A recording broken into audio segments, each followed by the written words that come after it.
નમસ્કાર મિત્રો, હું છું અજય માલકિયા અને સ્વાગત કરું છું તમારું ફરી એક નવા વિડીયોમાં। તો આજે મિત્રો આપણે જવાના છે એક એવું ગામ જ્યાં કહેવાય છે કે જે દિલ્હી સુધી ડંકા વાગી રહ્યા છે, જે મેલડીના। આજે મેલડીમાંના દર્શન માટે જવાના છે। તો ચાલો તમને વિડીયોમાં આગળ દર્શન કરાવું અને એમના ઇતિહાસ વિશે થોડું તમને જણાવીશ। તો વિડીયોમાં જોડાઈ રહેજો। વિડીયો પસંદ આવે તો લાઈક કરજો। ચાલો મળીએ આપણે રેશમિયા।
તો મિત્રો અત્યારે આપણે ચોટીલાથી 9 કિલોમીટરના વિસ્તારના ગાળામાં આવેલું રેશમિયા ગામ, જ્યાં આપણે મેલડીમાંના મઢે આવેલા છે, જે વહતા બાપા માલકિયાની મેલડી જેને કહેવાય છે, એને અઢળક પરચા પૂર્યા છે।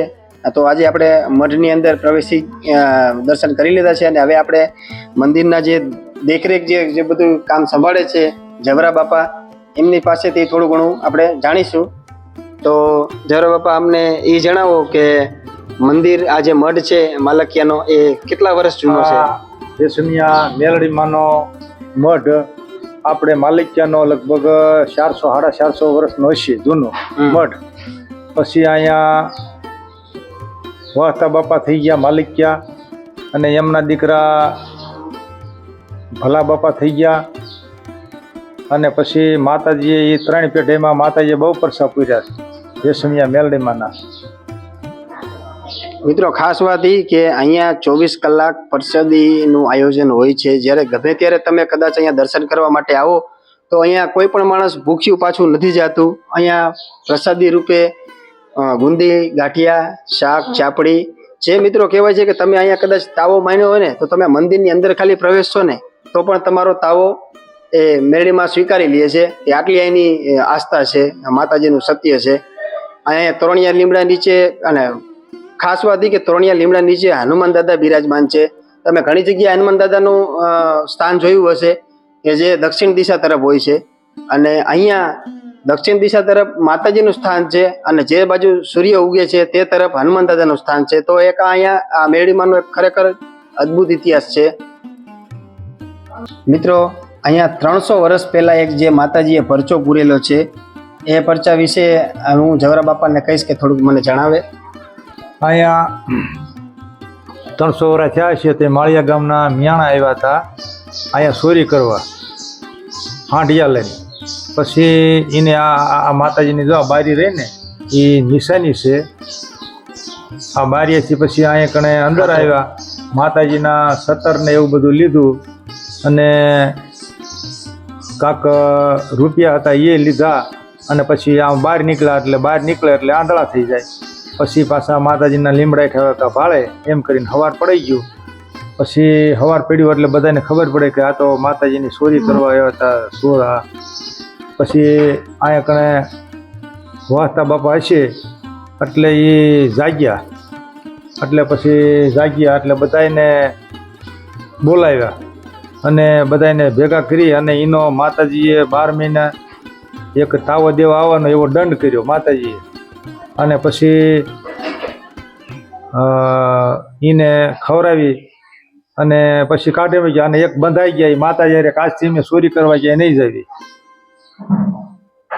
તો મિત્રો, આ તો 300 વર્ષ પહેલાનો ઇતિહાસ છે। આવા અઢળક પરચા અહીંયા રેશમિયાની અંદર તમને માલકિયાના, જે આ માલકિયાના મઢ છે મેલડીમાંનો, ત્યાં તમને આ માતાજીના અઢળક પરચા જોવા મળે છે।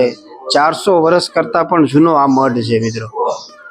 તો આપણે જવરા બાપાને એ પૂછીશું કે અહીંયા માતાજી જ્યારે પ્રગટ થયા હતા અને એની પહેલા જૂનું સ્થળ કઈ જગ્યાએ છે એના વિશે થોડુંક અમને જણાવો. આપણું જૂનું ગામ આપણે માલિકિયાનું આપણું જસદણ તાલુકાનું કુંદણી ગામ છે ને ન્યા બધા આપણા વડવા રહેતા અને માતાજીની ન્યા કણે માતાજીએ એક પરસો ન્યા પૂર્યો હતો. માતાજીએ ન્યા જે હાથ દકાળે પડે ને ત્યાં માતાજીએ પાસે માગ્યું હતું. ત્યાં માતાજી પાસે શું માગ્યું હતું? ત્યાં ભુવા બાપા હતા, એને હીરા બાપા હતા, એને માગ્યું હતું કે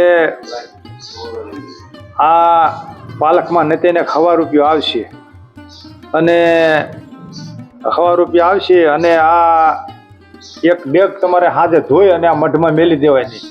એટલે સવારે તમે ઉઘાડશો ને એટલે આમાં નત્યન કાયમ ખીર સડતી છે.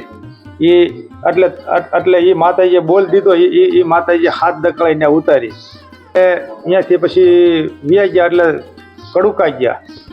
કડુકાથી ગયા એટલે અહીંયા આપણો માતાજીનો ઓટો છે અને જસદણ તાલુકાનું કુંદણી અત્યારે હાલમાં ન્યાય અત્યારે માતાજીનો ઓટો છે. પછી અહીંયાથી આપણા કડિયા ક્યાં ગયા? આયા કણે ધાંધલપુર પાસે નવું ગામ છે અને પડખે કરાડે છે. કરાડે વસાડે ને ત્યાં વડલી ગામ છે.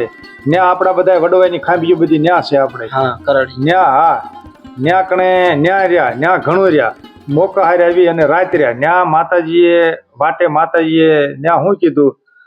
માતાજીને કહેલા આપણે પ્રમાણ માતાજી પાસે માગ્યું એટલે માતાએ કીધું દી આ તમ છે ને ત્યાં મારી હાકળ ટીંગાતી છે ને ત્યાં એમ માનવું કે ત્યાં દીવો જગતો હશે અને હાકળ ટીંગાતી ત્યાં એમ માનવું કે હું માતાજી ભેગી છું એમ.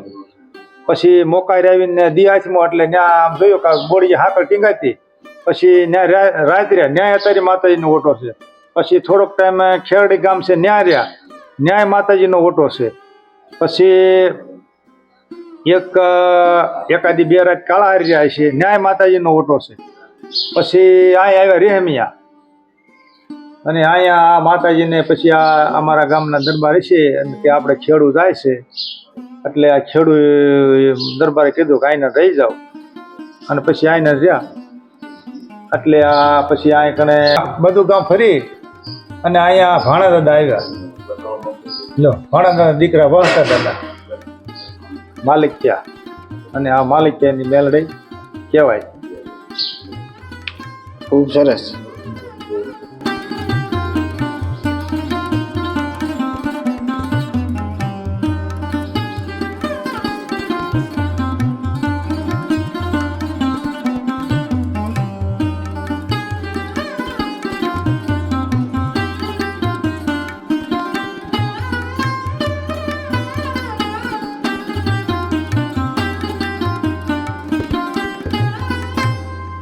તો મિત્રો આ છે એ તોરણીયો લીમડો, જેનો એક અદ્ભુત ઇતિહાસ છે કે અહીંયા ઘણો સમય પહેલાં ઝારના દાણા અહીંયા વરસતા એવો આનો ઇતિહાસ છે. આની એક ડાળ જે છે એ કહેવાય છે કે મીઠી છે અને ખૂબ જ આ ઘણા વર્ષો જૂનો છે.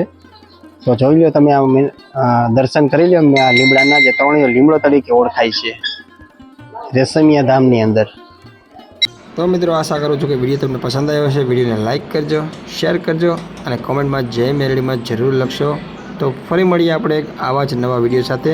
ત્યાં સુધી બધાને જય માતાજી.